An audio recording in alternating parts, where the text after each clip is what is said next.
Miracles இயற்கையான aroma ஆயில்களை கொண்டு தயாரிக்கப்படுகிறது. தூக்கமின்மை, மன அழுத்தம், எதிர்மறை எண்ணங்கள் போன்ற மனநல பிரச்சனைகள், உடல்வலி, தலைவலி போன்ற உடல்நல பிரச்சனைகள், ஆன்டி ஏஜிங், முடிவுதிர்வு, பொடுகு, வெண்புள்ளி, சரும பிரச்சனைகள் போன்ற அனைத்து பிரச்சனைகளுக்கும் தீர்வளிக்கிறது. Aroma miracles.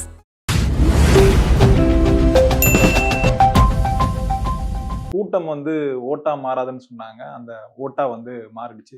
அதே மாதிரி இந்த ஓட்டு சீட்டா மாறாது சொன்னாங்க. அந்த சீட்டாவும் மாறிடுச்சு. விஜயால இவரை மாதிரி ஆக முடியாது, அவரை மாதிரி ஆக முடியாதுன்னு சொன்னாங்க. இன்னைக்கு தமிழ்நாட்டுல விஜய் மாதிரி யாராலையும் ஆக முடியாத ஒரு நிலைக்கு கொண்டு வந்துட்டாரு. எந்த நேரு ஸ்டேடியத்துல அசிங்கப்பட்டாரோ அதே நேரு ஸ்டேடியத்துல முதலமைச்சரா பதவி ஏற்றிருக்காரு. ஆக்சுவலா இப்ப வரைக்குமே விஜய் மேல சொல்றது என்னன்னா, அவர் ஆட்சியை பிடிச்சிட்டாரு. ஆனா மக்களுக்கு எப்படி நல்லது பண்ணுவார் விமர்சனம் தொடர்ந்து வச்சுட்டே இருந்தாங்க. 700 டாஸ்மாக் மூடி இருக்கிறாங்க. எப்படி பாக்குறீங்க சார் விஜய் சாரோட இந்த அரசியலை? அதான் விஜய் அரசியலுக்கு வர்றாரு அப்படிங்கும்போது அவர் மீது நிறைய விமர்சனங்கள். அப்படி விமர்சனம் வைத்தவர்களில் நானும் ஒருவன். அதையும் நம்ம நேர்மையோட ஒத்துக்கிட்டு தான் ஆகணும். சினிமா நடிகர்களுக்கு அரசியல் லாயக்கு இல்லை, இவங்கெல்லாம் சினிமாவில் இருந்ததுனால வேற ஒரு கனவு உலகத்தில் வாழ்ந்தவர்கள். இந்த யதார்த்த உலகத்துக்கு அவங்க அன்ஃபிட் அப்படிங்கிற ஒரு கருத்து நமக்கு உண்டு. அந்த அடிப்படையில் தான் விஜயின் அரசியலை நம்ம ஆரம்பத்தில் எதிர்த்தோம். ஆனால் இன்றைய சூழ்நிலையில் விஜய் போன்ற இன்னொரு சக்தி இங்கே தேவைப்படுது அப்படிங்கிற அடிப்படையில் தான் நம்ம விஜய்க்கான ஒரு ஆதரவு நிலைப்பாட்டை எடுத்தோம். இன்றைக்கு விஜய் மக்களுடைய ஒரு மிகப்பெரிய வரவேற்போடு முதலமைச்சர் நாற்காலியில் உட்காந்துருக்காரு. அதுக்கடுத்து எல்லாருக்குமே இருக்கிற அந்த சந்தேகம், இவரால் ஒரு நல்லாட்சியை கொடுக்க முடியுமா, மக்களுக்கு நல்லதை பண்ண முடியுமா அப்படிங்கிற ஒரு கேள்வி இருக்குது. அதற்கான பதிலை வார்த்தைகளால் சொல்லாமல் செயல்களில் காட்ட தொடங்கிட்டார் அப்படின்னு தான் நான் நினைக்கிறேன். அதில் ரொம்ப ரொம்ப முக்கியமானதாக நாம் பார்த்தது மு.க. ஸ்டாலினை அவருடைய வீட்டுக்கே போய் பார்த்து அவரிடம் வாழ்த்து பெற்றது. அப்புறம் மூத்த அரசியல் கட்சி தலைவரான வைகோ, அதுக்கப்புறம் அன்புமணி, சீமான் போன்றவர்களையும் வீடு தேடி போய் பார்த்தது இருக்குல்ல, அது ஒரு மிகப்பெரிய பண்பு. இன்னும் சொல்ல போனா இந்திய அரசியல்லையே யாருக்கும் இல்லாத பண்பு அப்படின்னு தான் நான் நினைக்கிறேன். இப்ப நம்ம கேள்விப்படுற செய்திகள்லாம் என்ன அப்படின்னா, அண்ணா முதல்வராக பொறுப்பேற்ற போது இதே மாதிரி அவர் மாற்றுக் கட்சி தலைவர்களை தேடி சந்தித்து வாழ்த்து பெற்றிருக்காரு. அதுக்கப்புறம் கிட்டத்தட்ட ஒரு 60 வருடங்கள் அப்படி ஒரு நாகரிகமும் அந்த பண்பும் தமிழக அரசியல்ல இல்லவே இல்லை. ஒவ்வொரு முறை ஒரு கட்சி ஜெயிக்கும், ஒரு கட்சி தோற்கும். அந்த தோற்கும் கட்சி என்ன சொல்லுவாங்க அப்படின்னா, நாங்கள் எதிரி கட்சியாக இல்லாமல் எதிர்கட்சியாக எங்களுடைய மக்கள் பணியை ஆற்றுவோம் அப்படின்னு சொல்லுவாங்க. ஆனால் அவர்கள் அந்த 5 ஆண்டு முழுக்க எதிரி கட்சியாகத்தான் அவங்க செயல்படுவாங்க. அப்படிதான் அவங்க செயல்பாடெல்லாம் இருக்கும். இதுக்கு அதிமுகவும் விதிவிலக்கு இல்லை, திமுகவும் விதிவிலக்கு இல்லை. ஸோ அந்த அளவுக்கு பார்த்தீங்கன்னா அந்த தேர்தல் தோல்விக்கு பிறகு அந்த வெற்றி பெற்ற கட்சியை இவங்க என்ன பண்ணுவாங்கன்னா ஒரு தனிப்பட்ட எதிரியாகவே பார்க்க ஆரம்பிச்சிருவாங்க. ஆனால் விஜயை பொறுத்த வரைக்கும் பார்த்தீங்கன்னா அரசியல் நிலைப்பாடு, அந்த கொள்கை சார்ந்த முரண்கிறது வேறு, தனிப்பட்ட நட்புங்கிறது வேறுங்கிற அடிப்படையில் இன்னைக்கு இப்படி ஒரு விஷயத்தை பண்ணியிருக்காரு. அது உண்மையிலே ஒரு பாராட்டத்தக்க பண்பு. இன்னும் சொல்ல போனால் இந்திய அரசியலே இதை ரொம்ப உற்று நோக்குறாங்க. அதுக்கு அடுத்து பார்த்தீங்கன்னா எந்த முன்னறிவிப்பும் இல்லாமல் அந்த டாஸ்மாக் கடைகளை மூடுனது. நீங்கள் பார்த்தீங்கன்னா அதிமுக ஆட்சியிலும் சரி, திமுக ஆட்சியிலும் சரி, ஏதோ மதுவுக்கே நாங்கள்லாம் எதிரானவர்கள், வேறு வழி இல்லாமல் அரசுக்கு வருமானம் வர்றதுக்காக இதை நாங்கள் நடத்திக்கிட்டு இருக்கோங்கிற மாதிரி ஒரு டோன் அவங்ககிட்ட இருந்துக்கிட்டே இருக்கும். ஆனால் ரொம்ப மறைமுகமாக இந்த டாஸ்மாக் கடைகளுடைய எண்ணிக்கையை அதிகப்படுத்திக்கிட்டே போவாங்க. அதுக்கப்புறம் பார்த்தீங்கன்னா இந்த பள்ளிக்கூடங்கள் அருகில், கல்வி நிலையங்கள் அருகில், அப்புறம் வழிபாட்டு தலங்கள், இது பக்கத்தில் இருக்கிற டாஸ்மாக் கடையை அகற்றணுங்கிற கோரிக்கை ரொம்ப காலமாகவே இங்கே இருக்குது. ஆனால் எந்த அரசுமே அது குறித்து நடவடிக்கை எடுத்ததில்லை. அப்படியே நடவடிக்கை எடுத்தா இந்த டாஸ்மாக் கடையை மூடணும்னு மக்கள் திரண்டு போராட்டம் பண்ணுவாங்கல்ல, அப்போ அதை கன்சிடர் பண்ணுற மாதிரி அந்த மதுக்கடையை மட்டும் மூடுவாங்களே தவிர ஒட்டுமொத்தமாக இப்படி ஒரு நடவடிக்கையெல்லாம் பண்ணியதே கிடையாது. ஆனால் விஜய் பார்த்தீங்கன்னா இன்னைக்கு ஒரு 700க்கும் மேற்பட்ட கடைகளை மூடுனதுங்கிறது ஒரு நல்ல தொடக்கம். இப்போ பார்த்தீங்கன்னா இவருடைய ஆட்சி என்ன மாதிரி ஆட்சியாக இருக்க போகுது அப்படிங்கிறது இந்த 2 நாட்கள்லேயே தெரிய ஆரம்பிச்சிருச்சு அப்படின்னு தான் நம்ம சொல்லணும். அதே மாதிரி விஜய் அவர்கள் இந்த நாகரிக அரசியல்னு ஒரு பக்கம் சொன்னாலுமே இந்த சட்டப்பேரவையில் எதிர்கட்சி தலைவர் விஜய் அவர்களுக்கு இந்த நன்றியும் சொல்லல, வாழ்த்துக்களும் சொல்லல. அதே மாதிரி விஜய் அவர்களும் அவரை பார்த்து ஒரு நன்றியும் சொல்ல, ஒரு வாழ்த்துக்களும் சொல்லல. அப்புறம் இந்த முன்னாள் முதலமைச்சர் இருக்கார்ல சார், எடப்பாடி பழனிசாமி, அவர்களும் விஜய் அவர்கள் ஒரு வணக்கத்தையும் சொல்லவே இல்லை. இதுவா உங்க நாகரிக அரசியல்னு சொல்லி இந்த மாதிரியான ஒரு விமர்சனம் ஒரு பக்கம் வந்துட்டு இருக்கு. அதே மாதிரி இப்போ வரைக்குமே விஜய் மேல வைக்க விமர்சனம் என்னன்னா, அவர் தானா ஆட்சியை அமைக்கல. அது திமுக விட்டு கொடுத்து அது பிச்சை போட்ட ஒரு ஆட்சி தான் விஜய் அவர்கள் நடத்திட்டு இருக்காரு அப்படின்ற ஒரு விமர்சனம் வந்துட்டு இருக்கு. இதை நீங்க எப்படி பாக்குறீங்க சார்? அதாவது முதல்ல திமுக சார்ந்த அந்த விமர்சனத்தை பதில் சொல்லுவேன். அது வந்து ரொம்ப ஒரு அருவருப்பான விமர்சனம் இல்லையா? விஜய்க்கு வந்து ஒரு 108 சீட்டு கிடைச்சது. எஞ்சிய ஒரு 10 பேர் வந்து வெளியில இருந்து ஆதரிக்கிறாங்க. இதுல திமுக எங்கேருந்து பிச்சை போட்டுது? இப்ப திமுக தாவேகா அரசுக்கு நாங்கள் நிபந்தனையற்ற ஆதரவு தெரிவிக்கிறோங்கிற ஒரு நிலைப்பாட்டை திமுக எடுத்திருந்தா, இப்ப நீங்க சொல்லலாம் திமுக பிச்சை போட்டு இவர் வந்து ஆட்சி நடத்துறாரு அப்படின்ட்டு. ஆனா அப்படி நடக்கல இங்க. அதுக்கு அடுத்து இங்க என்ன நடந்ததுங்கிறது ஊர் உலகத்து எல்லாருக்கும் தெரியும். அதாவது 60 ஆண்டு கால அரசியல் எதிரிகளான திமுகவும், அதிமுகவும் கைகோர்த்து விஜய் ஆட்சிக்கு வராமல் தடுக்கிற ஒரு கேவலமான முயற்சி நடந்தது. இதுதான் உண்மை. என்ன இதுல பாத்தீங்கன்னா, எடப்பாடி பழனிசாமியை முதல்வர் நாற்காலியில உட்கார வைக்கிறது அப்படிங்கிற அடிப்படையில தான் அந்த மூவ்மெண்ட் நடந்தது. இதற்கு பின்னால் இருந்தது பாஜக. இதை யாருமே மறுக்க முடியாது. ஆனா இங்க எங்க சிக்கலாச்சு அப்படின்னா, அந்த மந்திரி சபை அமைவதற்கு பாமக, பாஜகவும் உடைய ஆதரவும் தேவைங்கிறப்ப அப்ப விசிகாவுக்கு வந்து ஒரு பெரிய சிக்கல். பாமக இருக்கிற இடத்துக்கு நாங்க வரமாட்டோம், பாஜக இருக்கிற இடத்துக்கு நாங்க ஆதரவு தர மாட்டோம்னு இடதுசாரிகள் முரண்டு பிடிக்கிறாங்க. இதுதான் உண்மை. அதுக்கப்புறம் இந்த 2 பேர் எம்எல்ஏக்களை கையில வச்சிருக்கிற திருமாவளவனுக்கு திடீரென்று ஏற்பட்ட ஆசை என்னன்னா, நான் முதல்வராக இருக்கேன், என்ன நீங்க 2 பேரும் ஆதரிங்கிற ஒரு நிலைப்பாட்டை திடீர்னு எடுக்கிறாரு. அது வந்து எல்லாருக்குமே அது ஒரு அதிகப்படியான ஆசையாக, கோரிக்கையாக தெரிஞ்சது. என்னன்னா, நாங்க வந்து 45 சீட்டு 47 சீட்டு வச்சிருக்கோம். அவங்க பார்த்தீங்கன்னா ஒரு 59 சீட்டு வச்சிருக்காங்க. திடீர்னு பார்த்தீங்கன்னா 2 சீட்டு வச்சிருக்கிற இவர் எப்படி முதலமைச்சராக உட்கார்றதுன்ட்டு அந்த கடுப்புல என்னன்னா அந்த முயற்சி வந்து நடக்கலை. அதுக்கப்புறம் இப்போ நாமளும் ஆட்சி அமைக்க முடியல, விஜயும் ஆட்சி அமைப்பதற்கு நம்ம முட்டுக்கட்டை போட்டா கண்டிப்பாக கவர்னர் ஆட்சி வந்துடும். அது இவர்கள் யாருக்குமே நல்லதில்லை. கவர்னர் ஆட்சி வந்தது அப்படின்னா அப்போ திமுக ஆட்சியில் ஊழல் நடந்ததுன்னு ஒரு விஷயத்தை எடுத்துட்டு வந்தாங்கன்னா இவங்க எல்லாருக்கும் சிக்கலாயிடும். அதுக்கப்புறம் அதிமுகக்கு என்ன பிரச்சனை அப்படின்னா, இதே மாதிரி கவர்னர் ஆட்சி அப்படின்னு வந்துருச்சுன்னா அடுத்து என்ன நடக்கும்? இன்னொன்று, இப்போ வந்து எப்படியாவது நம்ம தாவேக்காக்குள்ளே போக முடியுமா, நம்ம அமைச்சரவையில் பங்கு பெற முடியுமான்னு அதுலேயே ஒரு சாரருக்கு ஒரு ஆசை. ஸோ அந்த மாதிரி ஒரு குழப்பமான சூழ்நிலையில் அப்படியெல்லாம் எதுவும் நடந்துடக்கூடாதுங்கிறதுனால இவர்கள் வெளியிலிருந்து ஆதரிக்கிற ஒரு முடிவை எடுக்கிறாங்க. இது எப்படி வந்து தாவேக்காக்கு திமுக போட்ட பிச்சையாக இருக்க முடியும்? எல்லாத்துக்கும் மேலே உங்களுக்கு தெரியும், திருமாவளவன் வந்து தன்னுடைய ஆதரவை தெரிவிப்பதற்கு முதல் நாள் ராத்திரி தன்னுடைய காரில் போகாம வேறொரு காரில் வந்து மு.க. ஸ்டாலினை போய் பார்க்குறாரு. அங்கே வந்து ஊடகவியலாளர்கள் கண்ணில் மாட்டி அதெல்லாம் நீங்கள் காட்சிகள்லாம் பார்த்துருப்பீங்க. அந்த அளவுக்கு பார்த்தீங்கன்னா தாவேக்கா ஆட்சி அமைக்க முடியாமல் தடுப்பதற்கான முயற்சியை திமுக கடைசி வரைக்கும் செஞ்சுது. அது அவர்களால் நிறைவேறலை.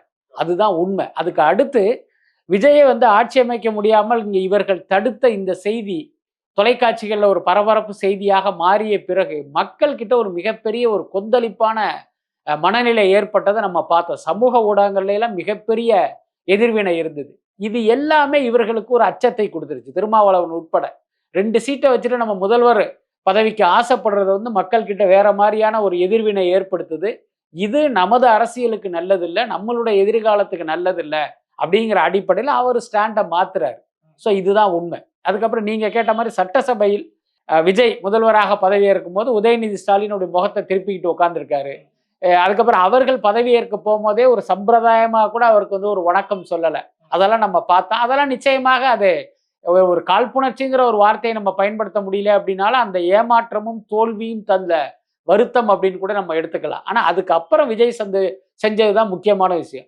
எதிரி இருக்கையில உட்காந்துட்டு என்னைய பார்த்து நீங்க வணக்கம் வைக்கலையில, நான் உங்க வீட்டுக்கே வர்றேன், என்ன பண்றீங்க பார்ப்போம் அப்படின்னு கிளம்பி போறாரு. அங்க இவர் வாசலுக்கு வந்து அவரை கட்டி அணைத்து அப்படி கூட்டிட்டு போறாரு. இதுக்கு பிறகாவது இந்த நாகரிக அரசியல் வந்து தொடர்ந்தா நல்லா இருக்கும். இப்ப அதே மாதிரி எடப்பாடி பழனிசாமி அவர்கள் வந்து விஜய்க்கு வந்து வணக்கம் வச்சிருக்காரு. அங்க பாருங்க அசிங்கப்படுத்துறாரு விஜய் அவர்கள் வந்து சொல்ற அந்த விமர்சனத்தை நம்மளால பார்க்க முடியுது. இல்ல ஆக்சுவலி பாத்தீங்கன்னா எடப்பாடி பழனிசாமி வணக்கம் வைக்கிறாரா இல்லையாங்கிறதே நம்மளால கண்டுபிடிக்க முடியாது. ஒரு சின்ன ஒரு ஃபிராக்சர் ஆஃப் செகண்ட்ல அது நடக்கும். அந்த கட்டத்துல விஜயனுடைய கவனம் பாத்தீங்கன்னா வேற எங்கேயோ இருக்கு. இப்படிதான் இருக்கும் பார்வை. ஆனா எடப்பாடி அவர் பார்க்கல, இந்த பக்கம் எங்கேயோ பார்த்துட்டு இருப்பாரு. அதனாலதான் அவர் வைக்கல. நீங்க யோசிச்சு பாருங்க, எடப்பாடி மீது விஜய்க்கு என்ன ஒரு தனிப்பட்ட கோபமோ காழ்ப்புணர்ச்சியோ இருப்பதற்கு ஏதாவது லாஜிக் இருக்கா?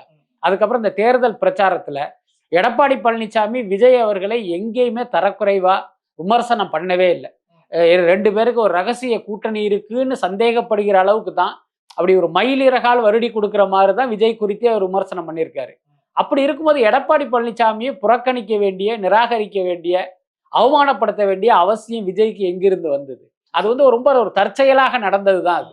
இல்ல இப்ப ஸ்டாலின் சார் அவர்களை வந்து போய் சந்திக்கிறார் சார். இப்போ வைகோ அவர்களை சந்திக்கிறாரு. நான் எடப்பாடி பழனிசாமி அவர்களை வந்து சந்திக்கவே இல்லை சார். இப்போ இதுலயே நமக்கே தெரியுது சார். ஒருவேளை விஜய் சார் வந்து எடப்பாடி மேல வந்து ஒரு கோபத்துல இருக்காரு அப்படின்னு. இல்ல ஏன்னா சீமான் வந்து தொடர்ந்து வந்து விஜய் அவர்கள் வந்து தொடர்ந்து அந்த அவமரியாதையா அசிங்கமான விமர்சனங்கள்லாம் வச்சுட்டு இருந்தா. அப்படி இருக்கும்போது அவரே வந்து சந்திச்சிருக்காரு. எடப்பாடி பழனிசாமியை சந்திக்கிறதுல என்ன பிரச்சனை சார்? அதாவது எனக்கு என்ன தோணுது அப்படின்னா, இன்றைக்கு நிச்சயமாக எடப்பாடி பழனிசாமி, பிரேமலதா போன்றவர்களை விஜய் சந்திப்பார் அப்படின்னு நான் எதிர்பார்க்கிறேன், ஓகே. விரும்புகிறேன்.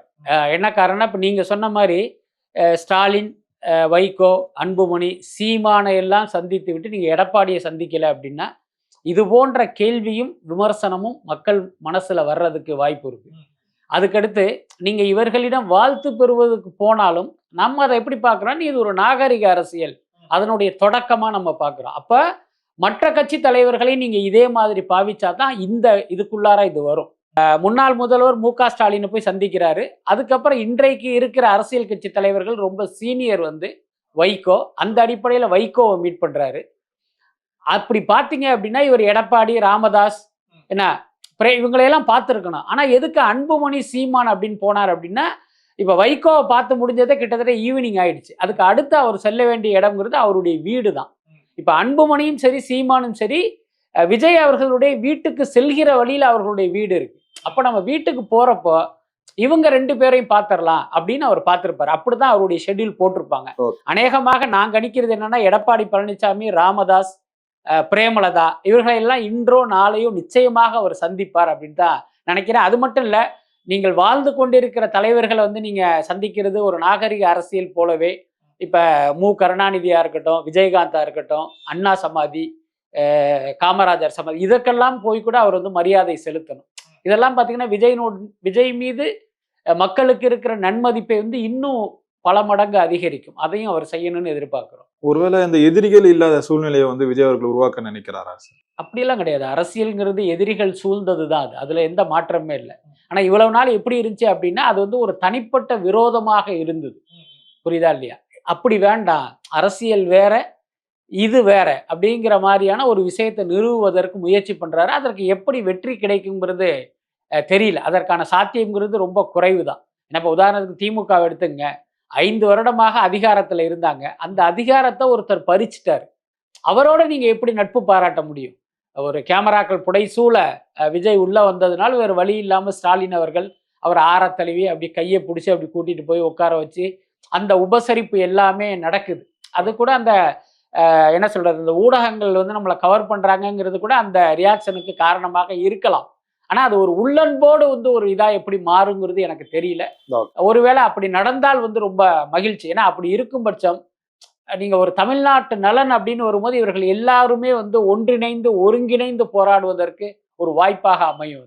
இப்ப விஜய் அவர்கள் வந்து இந்த ஆட்சி அமைச்சதுக்கு அப்புறம் நிறைய விமர்சனங்கள் வந்து அவர் மேல வந்து வந்துட்டு இருக்கு சார். அதே மாதிரி இந்த வந்தே மாதரம் பாடல் தான் இருக்கட்டும், இந்த 200 யூனிட் வந்து எல்லாருக்கும் வந்து இலவசம்னு சொல்லிட்டு அதுல ஒரு சின்ன குளறுபடிகள் நடந்ததா இருக்கட்டும், இந்த மாதிரி விமர்சனங்கள் இப்பவே விஜய் மேல வர ஆரம்பிச்சிருக்கே சார். அது முதல்ல வந்தே மாதரம் சர்ச்சைக்கு பதில் சொல்லிடுவோம். என்னன்னா, அங்க நடந்த 2 விழாக்கள். ஒன்று நேரு ஸ்டேடியத்தில் நடந்த பதவி ஏற்பு விழா, அதுக்கப்புறம் கவர்னர் மாளிகையில் நடந்த அந்த சபாநாயகர், தற்காலிக சபாநாயகருக்கான பதவி பிரமாணம். 2 விழாக்களையும் ஏற்பாடு செய்தது வந்து கவர்னர் மாளிகை. ஏன்னா அப்ப சில மாதங்களுக்கு முன்பு ஒன்றிய பாஜக அரசு எல்லா மாநிலங்களுக்கும் ஒரு சுற்றறிக்கை அமைச்சிருக்காங்க. அதன்படி அரசு விழாக்கள்ல முதல்ல வந்து நீங்க வந்தே மாதரம் பாடணும் அப்படிங்கிறது. ஸோ அதை பின்பற்ற வேண்டிய கடமை கவர்னர் மாளிகைக்கு இருக்கு. இன்னொன்று, இது அவர்களுடைய விழா. அந்த அடிப்படையில் அவர்கள் வந்தே மாதரம், அதுக்கு அடுத்து பார்த்தீங்கன்னா ஜனகணமன பாடிட்டு, அதே நேரம் இது தமிழ்நாட்டில் நடக்கிற விழா, தமிழ்தாய் வாழ்த்தை புறக்கணித்தா அது ஒரு மோசமான விளைவை ஏற்படுத்துங்கிறதுனால அப்படி வேண்டா வெறுப்பாக அல்லது போனா போகுது அப்படின்ட்டு அந்த தமிழ்தாய் வாழ்த்தையை அவங்க சேர்த்துக்கிட்டாங்க. இந்த 2 விழாக்களுக்குமே தாவேகா எந்த வகையிலையும் பொறுப்பே இருக்காது. உங்களுக்கு தெரியும், அந்த விழாவில் முதலில் நடந்தது என்னன்னா வந்தே மாதரம், ஜனகணமன, தமிழ்தாய் வாழ்த்து. அதுக்கு அப்புறமா தான் முதலமைச்சராக விஜயே பதவியேற்கிறார். அப்ப அது நடக்கும்போது விஜய் வந்து முதலமைச்சரே கிடையாது. அப்படி இருக்கும்போது எப்படி வந்து அவர்கள் அதை வந்து கண்ட்ரோல் பண்ண முடியும்? அதே மாதிரிதான் கவர்னர் மாளிகையில் நடந்தது. இப்போ இனிவரும் விழாக்களில் இந்த நடைமுறை பின்பற்றப்பட்டால் நம்ம நிச்சயமாக விஜய் அவர்களையோ தாவேக அரசையோ நம்ம கடுமையா விமர்சனம் பண்ணலாம். இந்த 2 விழாக்கள் குறித்து நம்ம விமர்சனம் பண்ண வேண்டிய அவசியம் இல்லை. அது வந்து சரியாகவும் இருக்காது. அதுக்கப்புறம் அவருடைய அறிவிப்பை நடைமுறைப்படுத்திய விஷயம். இப்ப விஜய் என்ன சொன்னார் அப்படின்னா, மாதம் 200 யூனிட் மின்சாரம் நான் வந்து இலவசமாக தருவேன் அப்படின்னு சொன்னாரு. இப்ப என்ன நடந்திருக்கு அப்படின்னா, 2 மாதங்களுக்கு ஒரு முறை இப்ப உள்ள மின் கணக்கீட்டின்படி 200 யூனிட் ஃப்ரீ. ஆனா 500 யூனிட்டுக்குள்ள பயன்படுத்துகிறவர்களும் ஒரு கண்டிஷன் சப்ளை போட்டிருக்காங்க. இப்ப என்னன்னா, இந்த விஷயத்தை நீங்க 2ஆ பார்க்கணும். இங்க இருக்கிறது வந்து இப்ப 2 மாதங்களுக்கு ஒரு முறை மின் கணக்கீடுங்கிறது தான் இப்ப நடைமுறையில இருக்கு. இப்போ ஒரு பேச்சுக்கு சொல்றேன், இதை சரி பண்ணிட்டு மாத கணக்கீடா மாத்தின பிறகு நம்ம 200 யூனிட் ஃப்ரீயா கொடுக்கலான்னு விஜய் நினைத்திருந்தால் இன்றைக்கு வந்து யாருக்குமே அதனுடைய பலன் வந்து கிடைச்சிருக்காது. ஏன்னா இது இந்த முடிவை எடுப்பதற்கு 1 வருடமோ 2 வருடமோ கூட ஆகிறதுக்கு வாய்ப்பு இருக்கு. ஆனா விஜய் என்ன நினைச்சாருன்னா, அந்த விஷயத்தை செய்வதற்கு லேட் ஆனாலும் பரவாயில்ல, இப்போ உள்ள இந்த சிஸ்டத்திலேயே நம்ம ஒரு 200 யூனிட் ஃப்ரீங்கிறத கொடுத்துருவோம் அப்படின்னு ஒரு முடிவு பண்ணியிருக்காரு. அப்ப இது நம்ம பாசிட்டிவா தான் பார்க்கணும். அதுக்கப்புறம் 500 யூனிட்குள்ள பயன்படுத்துறவங்களுக்கு தானே ஃப்ரீயா தர்றாங்க, அதுக்கு மேல உள்ளவங்களுக்கு எப்படி ஃப்ரீயா ஏன் ஃப்ரீயா கொடுக்கலன்னு கேட்பாங்க. அது வந்து ஒரு நியாயமற்ற கேள்வி. என்னன்னா, ஒரு வீட்டுல பாத்தீங்கன்னா ஒரு 10 ஏசி இருக்குன்னு வச்சுக்கோங்க. இப்ப அவன் வந்து மாசம் 10,000 20,000 பில்லு கட்டிட்டு இருக்கான். அவனுக்கு எதுக்கு 200 யூனிட் ஃப்ரீயா கொடுக்கணும்? இது பார்த்தீங்கன்னா எளியவர்களுக்கு போய் சேர வேண்டிய ஒரு விஷயம் தானே.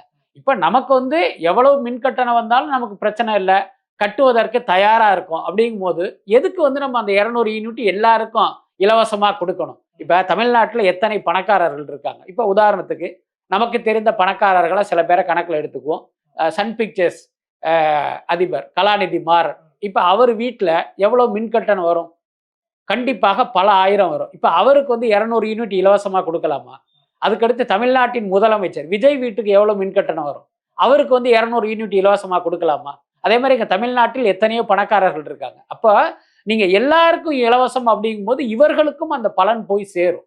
அதே இது இப்ப 500 யூனிட்குள்ள பயன்படுத்துறவங்க அப்படின்னா நிச்சயமாக middle class lower middle class தான் அந்த வரம்புக்குள் வருவாங்க. அப்ப அது ஒரு சரியான நடவடிக்கை தானே. நீங்க இலவசங்கிறதுனால எல்லாருக்கும் அள்ளி கொடுக்கணும்னு எப்படி எதிர்பார்க்க முடியும்? அதாவது இவர்கள் வந்து நம் நாட்டினுடைய பொருளாதார சூழல் குறித்தெல்லாம் யோசிக்காம அப்படி வாய்க்கு வந்தபடி பேசணும் அப்படிங்கிறதுனால பேசுறாங்க. எல்லாத்துக்கும் மேல உங்களுக்கு தெரியும் 10 லட்சம் கோடி கடன் இருக்கு. அப்படி இருக்கும்போது இவர் பங்குக்கும் வந்து அள்ளி கொடுத்தாரு அப்படின்னா அப்ப என்ன ஆகிறது? ஸோ என்னை பொறுத்தவரை இந்த விஷயத்தில் வந்து விஜய் அவர்களை நான் விமர்சனம் செய்வது ஒரு சரியான விஷயம் இல்லைன்னு நினைக்கிறேன். இப்போ அதே மாதிரி இந்த வெள்ளை அறிக்கை வந்து விடுன்னு வந்து சொல்லியிருக்காரு. இப்போ இந்த வெள்ளை அறிக்கை வெளியானா நிறைய திமுக அமைச்சர்கள் இந்த ஊழல் பட்டியல வந்து கைதாக்கப்படுறதுக்கு வாய்ப்பு இருக்குன்னு வந்து சொல்றாங்க சார். அதாவது என்னுடைய தனிப்பட்ட கருத்து என்ன அப்படின்னா, திமுக ஆட்சி காலத்தில் மிகப்பெரிய அளவில் ஊழல் நடந்திருக்கிறது. அதுல எந்த மாற்றமும் இல்லை. யார் யார் எத்தனை கோடி கொள்ளையடித்தார்கள்ங்கிற பட்டியலும் கூட முதலமைச்சர் விஜயினுடைய டேபிள்ல இருப்பதற்கு வாய்ப்பு இருக்கு. ஆனா அவர்கள் மீது விஜயால் எந்த நடவடிக்கையை எடுக்க முடியாது. இதுதான் உண்மை இன்றைக்கு இருக்கிற சூழ்நிலையில. ஏன்னா இன்றைக்கு தாவேக ஆட்சிக்கு வெளியிலிருந்து ஆதரவு கொடுக்குற அந்த 4 கட்சிகளுமே திமுக கூட்டணியில் இருப்பவை. அதுக்கு அடுத்து தாவேக அரசுக்கு ஆதரவு கொடுத்தாலும் நாங்கள் இன்னமும் திமுக கூட்டணியில் தொடர்கிறோம்னு அறிவித்து விட்டு ஆதரவு கொடுத்துக்கிட்டு இருக்காங்க. அப்ப நீங்க திமுக அமைச்சர்களுக்கு எதிராக ஏதாவது ஒரு நடவடிக்கை எடுத்தா இவர்கள் ஆதரவை வாபஸ் வாங்கிக்குவாங்க. அதுதான் இன்னைக்கு உள்ள நிலைமை. அதே நேரம் இங்க இன்னொரு காட்சி நடந்துகிட்டு இருக்கிறத நம்ம பார்க்கிறோம். அதிமுகவை ஒரு பிளவுபடுத்துவதற்கான ஒரு முயற்சி நடக்குது. எஸ்பி வேலுமணி, CV சண்முகம் தலைமையில பார்த்தீங்கன்னா ஒரு குரூப் இயங்கிட்டு இருக்காங்க. அநேகமாக அதிமுக எம்எல்ஏக்கள் 2ஆக உடைந்து தனி அணியாக செயல்படுவதற்கான ஒரு சூழல் இப்ப நடந்துகிட்டு இருக்கு. அப்படி நடக்கும் பட்சம் எஸ்பி வேலுமணி தலைமையிலான இந்த குரூப் என்ன பண்ணுவாங்கன்னா, நாங்க தாவேகாவுக்கு ஆதரவு தெரிவிக்கிறோம் அப்படின்னு சொல்லுவாங்க. அப்படி இல்லைன்னா அந்த அமைச்சரவைக்குள்ளவே வந்து இவங்களும் கூட்டணி அமைச்சரவையை மாறுவதற்கு வாய்ப்பு இருக்கு. அப்ப என்ன ஆகும் அப்படின்னா, ஊழல் அதிமுக அமைச்சர்கள்லாம் இந்த கூட்டணிக்குள் வந்ததால் எங்கள் ஆதரவை வாபஸ் வாங்கிறோம்னு விசிக மற்றும் இடதுசாரிகள் IUML வந்து அறிவிப்பதற்கு வாய்ப்பு இருக்கு. அப்படி ஒன்று நடந்துருச்சு அப்படின்னா திமுக அமைச்சர்கள் மீது என்னென்ன விஷயங்கள் இருக்கு அது எல்லாத்தையுமே கையில் எடுப்பதற்கு வாய்ப்பு இருக்கு.